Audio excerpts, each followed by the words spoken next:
Bullshit. It's the No Bullshit Marketing Show. I'm Dave Mastovich. Leaders say they want growth, but then when it comes time to invest in marketing, they freeze. Why? Because they don't understand marketing, and worse, they're afraid of it. Today, I'm going to walk you through how those fears come about, what they cost you, and what you can do about it.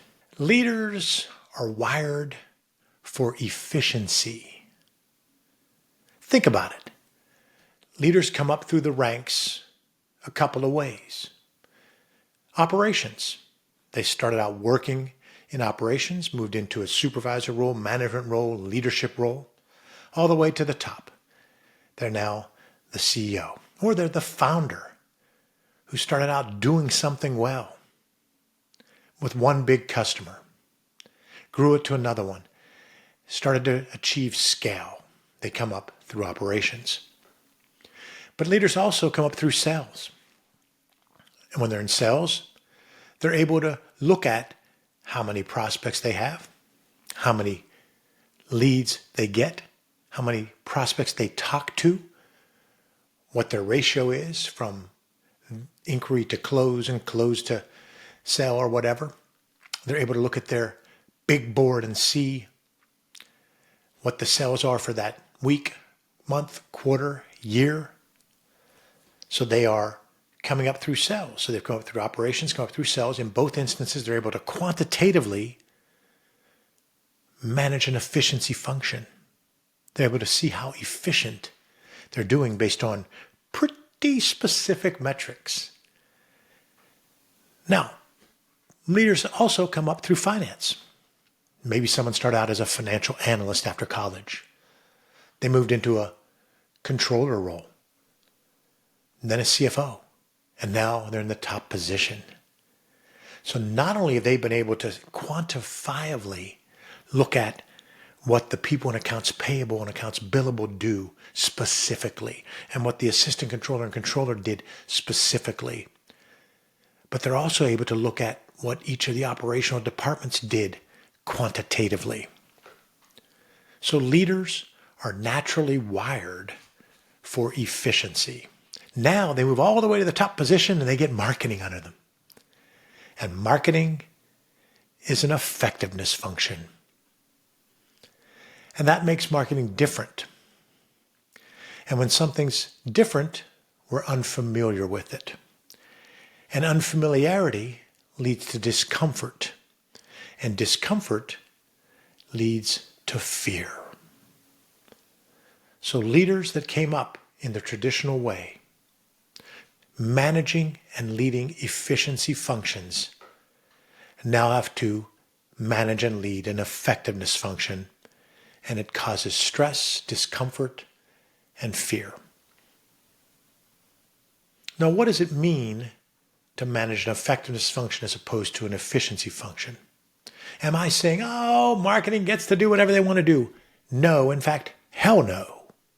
Marketing can be measured, and it needs to be measured, but it can't be quantifiably measured to the degree that an efficiency function can. Anyone that tells you they can measure their marketing to a near exact level from an ROI standpoint and a quantitative, measurable way, well, they get this. That's bullshit. Because it is. Because it is. What it is that an effectiveness function can be measured to a degree, but not completely and not even close to completely. Give an example of two effectiveness components of marketing. One is your brand. When you buy something, the brand impacted it. And you might say, well, no. I was just looking for the best price. Well, yeah, that's their brand. The person that you bought is perceived to have a brand that's low cost. Or the brand you bought was Amazon, where you bought the thing that you bought. And Amazon definitely has a brand. So you make a purchase based on the company and product's brand. And it is impossible to specifically, exactly, quantifiably measure the return on investment of that brand. Yet I can tell you example after example, and some I've lived with personally, where the brand is why that company became a leader. I was part of growing one of the biggest brands in healthcare, UPMC. And study after study, survey after survey, the patient care outcomes of our nearest competitor often were equal to or slightly above us in the early years. But people were buying again and again because of the brand. And then we were able to deliver, and we kept getting better and better and better. So then not only did the brand matched up, we kept getting a gap. You buy because of your brand. When you go to a restaurant, you don't go to the empty one. The brand of the one you went to was that they're busy. So a brand is an effectiveness function. Another major thing that's an effectiveness function is culture. And every company has a culture. It just depends on whether it was intentionally created or organically created. An intentionally created culture is when leadership sets out to convey what the culture's core values are and to show examples of what a culture's core behaviors are. That's when you intentionally create a culture. That happens a fraction of the time. And when it does, it's amazing. But more often than not, a culture is created organically.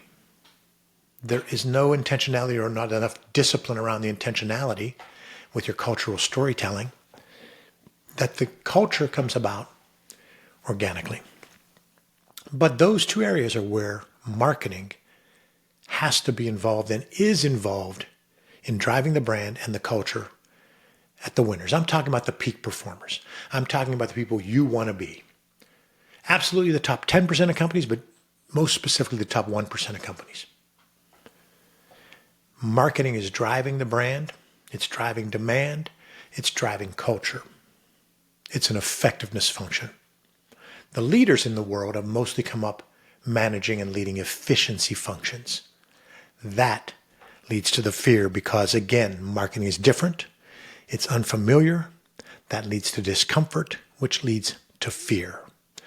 Marketing is an effectiveness function, whereas most of your core functions in a company are efficiency function. Effectiveness functions look at the long term and then also consider the short term. Efficiency functions look at the short term and sometimes are considering the long term. Now, those aren't mutually exclusive. Someone that's an efficiency leader is certainly looking at the long term, but they're definitely looking at the short term again and again and again with quantitative metrics that show them exactly what the person in accounts payable does. And if we hire another one, they need this. If they leave, we need that. And if we get one more nurse, we know they're going to see this many patients that bring in this much revenue. That's an efficiency function. They're needed. They're vital. They're important. And you should manage efficiency functions in an efficiency way. But if you want to be a peak performance leader in that upper 1% or upper 10% worst case scenario, you've got to manage marketing as an effectiveness function. So that's the first thing that I wanted to talk about is where does the fear come from? It comes from marketing being different than every other department and function in that it is an effectiveness function. Now, till this podcast, you thought marketing's different than everything else. It's a pain in my ass is what it is. That's what you thought, consciously or subconsciously. Now you know why. You're afraid of it. You have fear. I'm not afraid of it. I'm a leader. Well, don't tell me I'm afraid of something, Dave. Okay. You believe what you want to believe. You have a fear of marketing because it's unfamiliar. It's not completely quantifiable. That leads to discomfort, which leads to fear. So now you know why you have the fear. It's not just because it's a bunch of weirdos doing creative stuff. It's not just a bunch of people worried about videos and the brand. It's not just fluffy, soft stuff that you claim is soft when it isn't. It's because you don't have an understanding of it that leads to discomfort. Discomfort leads you to be uncomfortable, that leads you to have fear. And it's because marketing is an effectiveness function. So now you accept that. Now you know, and you begin to think differently. It does not mean marketing gets a pass. There are absolutely major components of marketing that can be managed from a quantifiable standpoint. But culture and brand can't completely be exact ROI. There has to be an understanding there's a science and math driving the art. And if there isn't a science and math driving the art, then yes, assassinate the head of marketing. But here's what I've found. Personal experience, and as a leader of massolutions, when companies call me, they want to assassinate the marketing director. They want to assassinate the chief marketing officer. They want to assassinate the VP of marketing. They want him out. Him or her. They want her gone. No. Most of the time, you haven't even looked at it as a strategic function and an effectiveness function. If your person leading that is using the science and math to drive the creative art, and if they're having quantifiable metrics for a big piece of it on the lead gen side and other things, and if they're driving brand and culture, we don't get rid of her. We don't assassinate the marketing head. What we do is we look at the person who thinks the marketing's broken. Their marketing isn't broken. Your thinking is what's broken. Now we know. Now what does that fear look like? I want to give you specifics. And some or all of these are going to be relevant to you. And you're going to go, shit, I kind of do that. And that's okay. It's okay. You know how many things I'll watch a video of and go, man, why am I doing that? Jeez. That's part of growth. So I'm trying to help you grow here. So the first thing that manifests itself, I'm going to start off with small and medium-sized businesses because the vast majority of businesses are small and medium-sized businesses. Start off with them. A small and medium-sized business could be anywhere from, $1 million in annual revenue to $20 million in annual revenue to $100 million, all the way up to probably $250 million in annual revenue is probably still considered a small business, which is small and medium-sized business, which is maybe a little crazy. But if you're a company that's doing 5, 10, 15, 20 million in annual revenue, here's one that might resonate with you, might ring true and make you cringe. You hire someone fresh out of college or with a year or two experience, and you hire them to handle marketing. Junior person's going to handle marketing.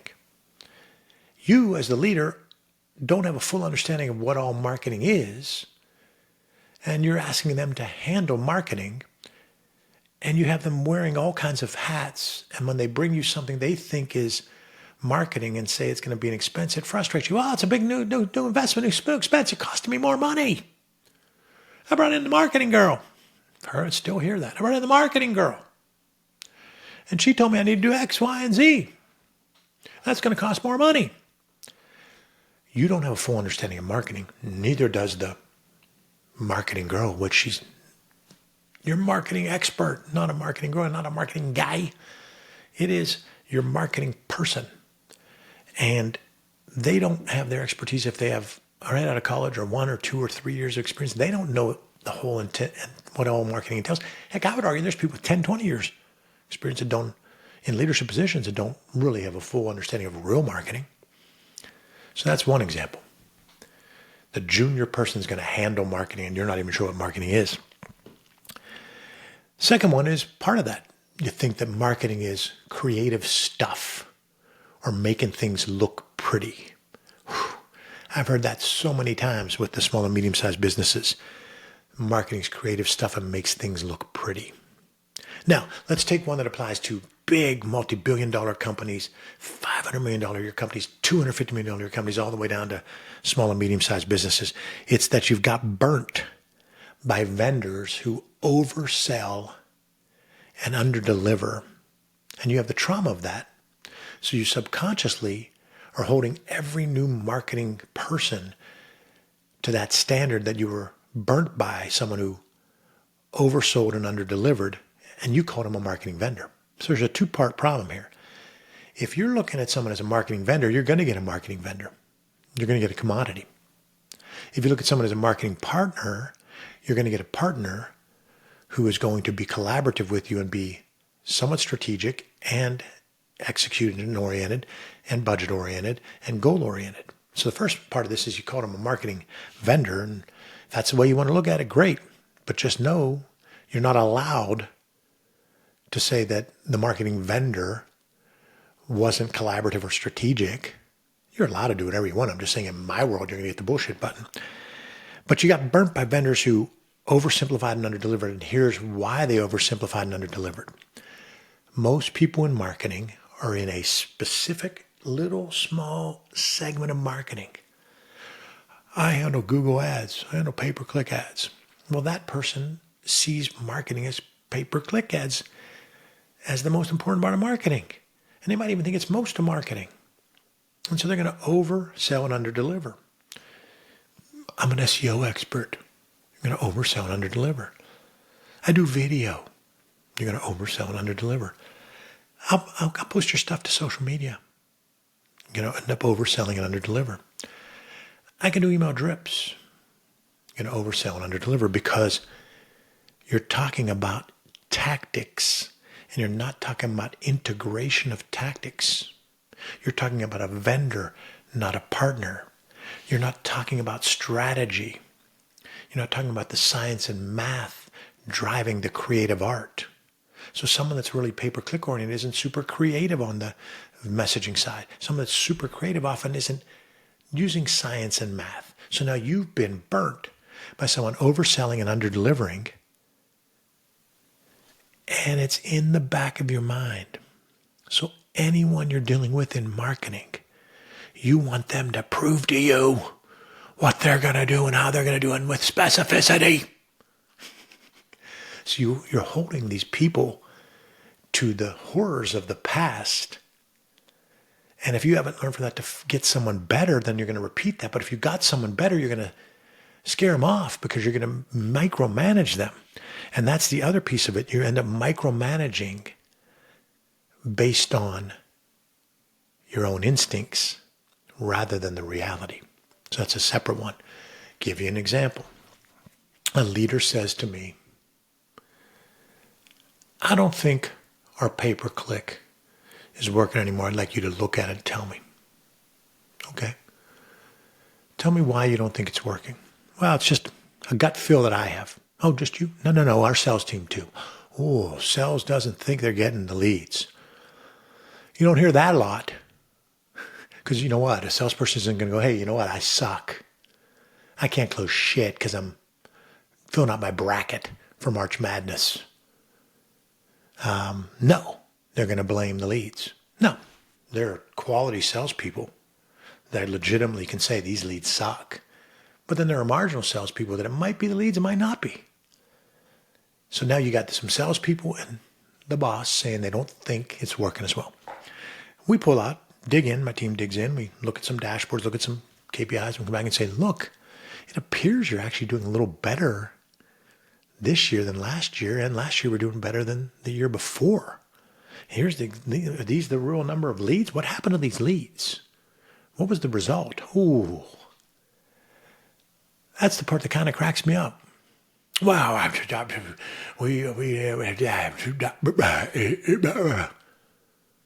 You didn't close the leads. You didn't call the leads. You didn't follow up with the leads. Now, I'm not saying there aren't times that the marketing did not generate leads. Absolutely. Marketing fails too. And marketing is average sometimes too. And marketing is really good. But sometimes too. So you're basing it on your gut feel. That's another example of the fear coming out. And the other one is that you view marketing as a cost, not an investment. So when you look at each of these things that I brought up, they all kind of work together.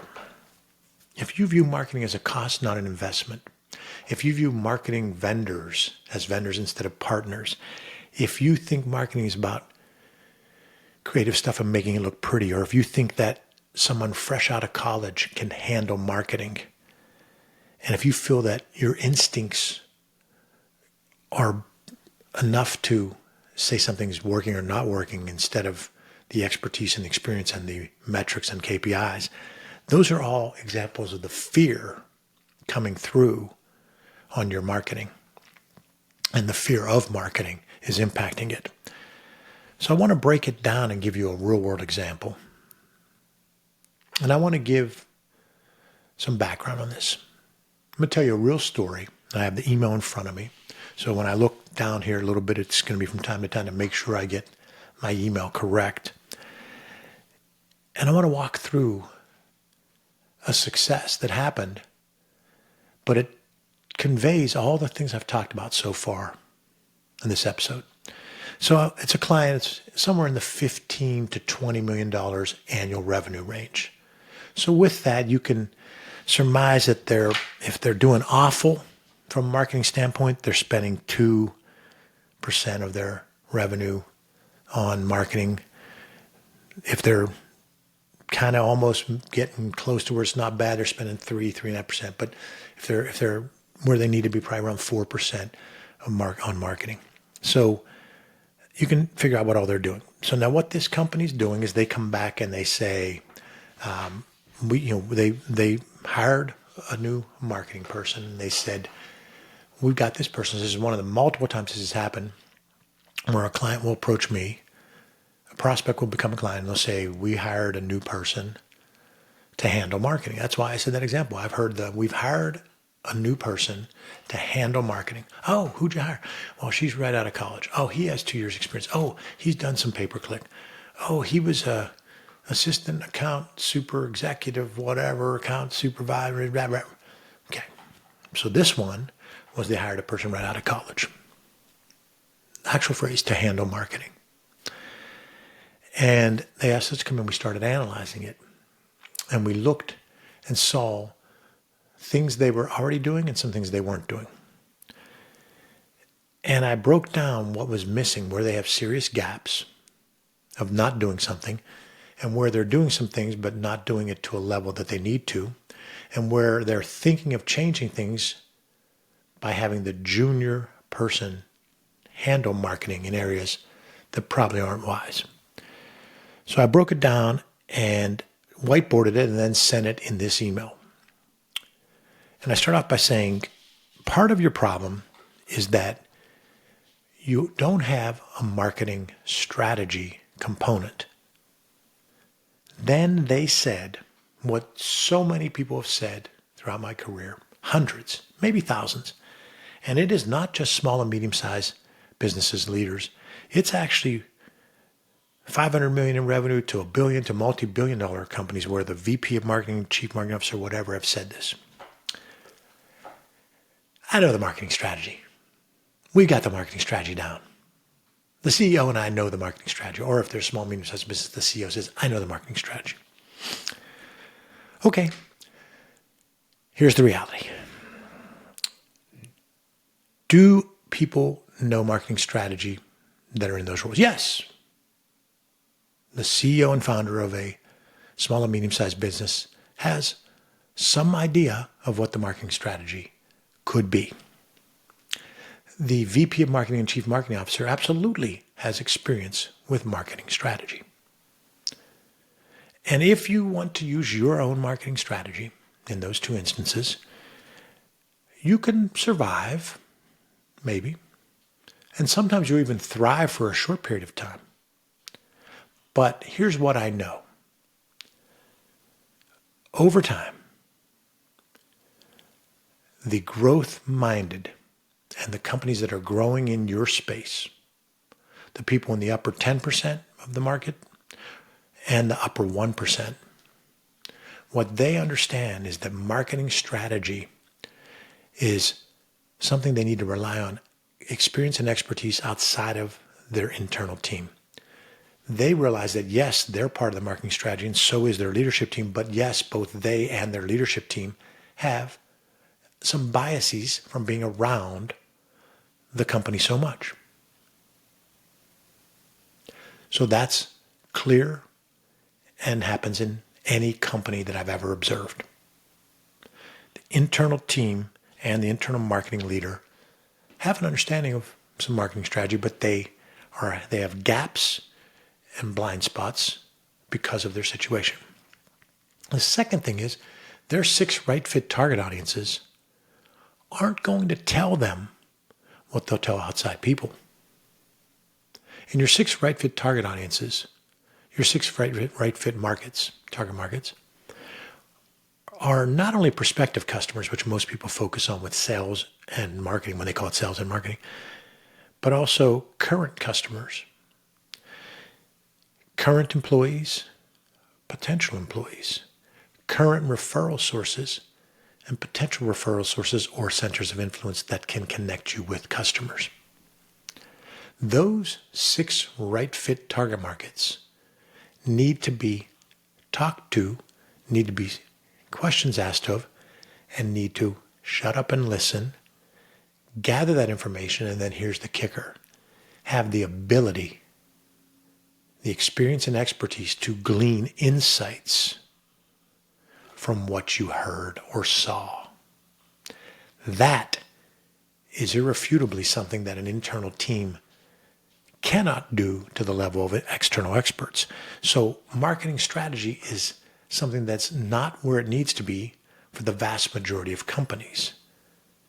Now, the upper 20% who are the most 80% of success in any market, that upper 20% is doing that marketing strategy in the way that I described, especially the upper 1%. So the first thing I said was you don't have marketing strategy. There's ways to get it without breaking the budget. You're not in a position you need to hire some full-time marketing strategist, but you can get it done. Second thing is creative direction. Creative direction is helping to drive the creative message, whether it's through audio, video, or written channels. And creative direction is not something that the average person in the internal marketing role is going to have at a high level. Now, some of you internal marketing people are offended. No. The ones that get it know that, hey, I have a gut feel. I understand what looks good and what works, and I can give some creative direction, but I need someone else who's doing the actual work that has strong creative direction to take it to another level, then show me what they did, and I can still make a couple changes here and there. So most companies don't have creative direction, and this one didn't either, this $15 million in annual revenue. Then they had pay-per-click, search engine marketing. And he said, can we take our internal person, their junior person, and have them do that? And I said, anything is possible. If you give this person some runway and training, they might get to the point of someone who does that as a full-time job and probably does 4, 5, 6 different companies. So they're getting reps. They're getting reps. Just like in sports, you need to get reps, muscle memory, learn, grow. But that's going to take time and runway to train them. And even at that point, they're not going to be to the level of the person who does 4, 5, 6, 8 of those, and that's their main job. So you're already going to pay for your Google ads or whatever pay-per-click you're going to use. Then you pay a management fee to manage those. I don't see that junior person being able to handle that. Same with SEO. Can your junior person do some basic SEO? Probably. And maybe that's enough, but you're going to want to consider how much SEO I need and what are we going to take it to, what level. Then there's content strategy. Content strategy, yes, your junior person should be involved in the content strategy. So should you as the CEO and founder. If you're at the bigger company, of course, the chief marketing officer, VP of marketing is going to be involved in content strategy. So are some of their content people. But you also want to have some level of outside expertise on the content strategy. Now, content development, basic content development, absolutely can and should be done by internal people. Your basic content, your blog posts, your social media posts can and should be done by internal people. It's when you get to that advanced level of your tagline, your big idea, your supporting storytelling pillars, those are probably good to have a higher level of that. But then there's other things you absolutely would benefit from not having your internal person go and do the creative idea of what the video shoot's going to be, write all the scripting and the storyboarding and go out and hold the camera and have someone holding the lights and come back and do the post-production. Shouldn't do that. And there's some other things like on the email drip campaigns. You can do some of the email drips, but probably not all of them. There's some level of content, advanced level of content that needs to be done externally. And then we moved into websites. There are website updates. Website updates can be done by your junior person with limited experience. They can update that. We hired Pete Harris as director of whatever, and we have this story about people, we pop that on the website. We have a new blog post. We have a new picture of a piece of equipment. Those are website updates. That's very different from website maintenance. And I had this person thinking they thought website updates was website maintenance. And I said, no, website maintenance is something that your junior person is not going to know how to do the oil change and the air pressure of the tires. They might be able to learn it. It's not calculus, but it's also such a nominal fee for so many different contractors that do that why would you try to get your internal person to learn that and be as good as someone that does a bunch of those for a small fee, $500, $750 a month, $1,000 a month, whatever. So website maintenance is different than website updates. Then lead generation is trade shows and email drips and things like that. And yes, your junior person can absolutely help with the pregame of the trade show and the during of the trade show and the post trade show. Post is most important, gets neglected the most. They can definitely help with a lot of your email drip campaigns. You might want some senior level strategy beyond that and some creative expertise beyond that. And then internal storytelling for B2E, business to employee, recruiting and retention, your cultural storytelling. The main cultural messaging and storytelling ought to be done by someone that's a creative storyteller at that level and does B2E a lot. But the actual implementation of that, working with your people, head of people, your head of growth, your head of HR, whatever title it is, working with that team, your internal person can absolutely do that internal storytelling piece of it. Some of it on the higher level, they would farm out, but most of it themselves. Sales enablement. I said this person can definitely do sales enablement. Templatize a deck. Help with post-meeting follow-ups. Help with any kind of writing that might need done. Help the sales team wherever you can on making things stronger from a message standpoint. And then the last piece that I have here in the email is don't underestimate the project management required to get all that stuff done. Project management for any marketer out there is probably 10 to 15 hours a week. So I closed that by saying, you wouldn't hire a junior finance person to run the books. Why do it in marketing? Now, what came back was beautiful. It was an email that said, thank you. This description taught me more about marketing and my efficiency mindset than anything to date in my career. I feel I have a better understanding of what real marketing is, what an efficiency function is versus an effectiveness function, and all the separate things that have to tie together in marketing that I've got to do a better job of managing. So what I want to end with is to tell you that real marketing is measurable. I'm not making it a cop-out. It's measurable. It's just not completely as quantifiable as saying if we hire a new person on the production floor, we're going to get this much production output if they're doing their job. It's just not quite that clear. And it's strategic. So you have to keep in mind that it's strategic, which means an effectiveness function looks at things at the long term as much as the short term. And marketing drives growth. So I challenge you to treat it like any other business function from an ROI standpoint. You don't say that we bought this Keurig machine and it's in the break room and we got $17,000 because of it. We hired an assistant controller and the ROI on that person was $433,000. You just don't do that. You don't. So don't hold marketing to that same level.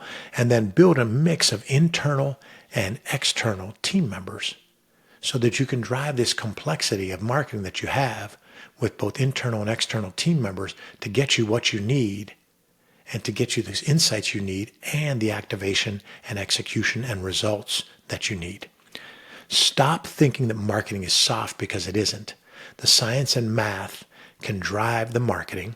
It can be quantifiable. It's just not as quantifiable as hiring a new person or buying a new piece of equipment and being able to do the math backwards there. But marketing is the only function that drives both brand and demand. Think about it. Sales might drive demand to a degree. Operations, because of the great product or service, might drive demand somewhat. Finance, that's not their role to drive brand or demand. So when you look at your company, there's one area that drives both brand and demand, and it's marketing.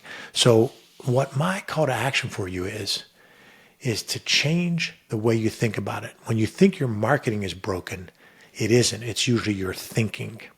I want you to think differently about marketing. I want you to realize it's the only area that drives both brand and demand, and that it's systematic. And the science and math should drive the creative art, and it's an effectiveness function. Because of that, it's unfamiliar, uncomfortable, which leads to fear. Overcome your fears, have a marketing mindset. And if you're still struggling with it, call me, because me and my team can come in and help you to overcome those fears and maximize your marketing. Until next time, keep being a no bullshit marketer. Bullshit.